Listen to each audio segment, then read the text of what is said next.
পারিবারিক আদালতের কর্মচারীবৃন্দ, আসলে আজকে কথা হচ্ছে অসহযোগ আন্দোলনটা কেন হচ্ছে, কেন নন কোঅপারেশন মুভমেন্ট। আমাদের all Assam judicial employees union, মানে আমরা যাদের আন্ডারে আছি, ওরা এই শেটি কমিশন, জাস্টিস শেটি, যিনি আমাদের কিছু রিকমেন্ডেশন দিয়েছিলেন, তার উপরে একটা মানে সার্ভিস রুল দিয়েছিলেন, যেটা আমাদের জুডিশিয়াল এমপ্লয়িদের ফলো করার কথা ছিল।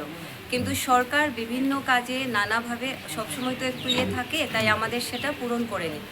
তো all Assam judicial employees union তার জন্যে 1 মাস আগেই বলেছে যে এই 15 এবং 16 দুদিন আমাদের অসহযোগ আন্দোলন থাকবে।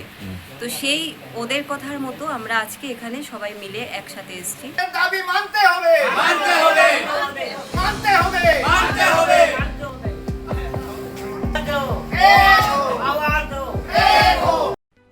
গাইনোকোলজি ডাক্তার দেখানো নিয়ে চিন্তায় রয়েছেন? কোনো চিন্তা নেই, সোজা চলে আসুন শিলচর তারাপুর শিববাড়ি রোডের শ্রীমা মেডিকোজে।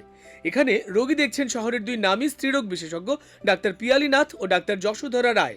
দুজনেই MBBS, এছাড়া অবস্টেট্রিক্স ও গাইনোকোলজিতে MS। এর মধ্যে ডাক্তার পিয়ালি নাথ রোগী দেখছেন প্রতি বুধ ও শুক্রবার বিকেল 4টে থেকে, প্রতি মঙ্গল ও বৃহস্পতিবার বিকেল 5টা থেকে রোগী দেখছেন ডাক্তার যশোধরা রায়।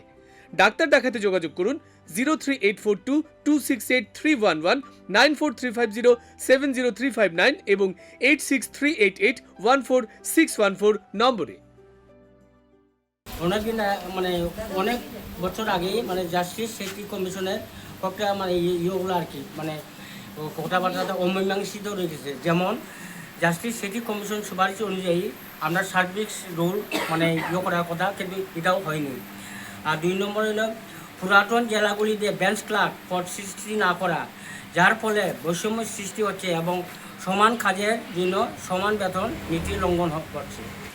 এবং আলোচনার মাধ্যমে সমস্যাগুলি যাতে সমাধান হয় তা নিয়েও অনেক প্রচেষ্টা চালিয়েছি, কিন্তু আজ পর্যন্ত আমাদের এই দাবিগুলো পূরণ না হওয়ায়, সুবিধাজনক ব্যবস্থা গ্রহণ না করায় আজ আমরা শান্তিপূর্ণ গণতান্ত্রিক উপায়ে অসহযোগ আন্দোলন করতে বাধ্য হয়েছি।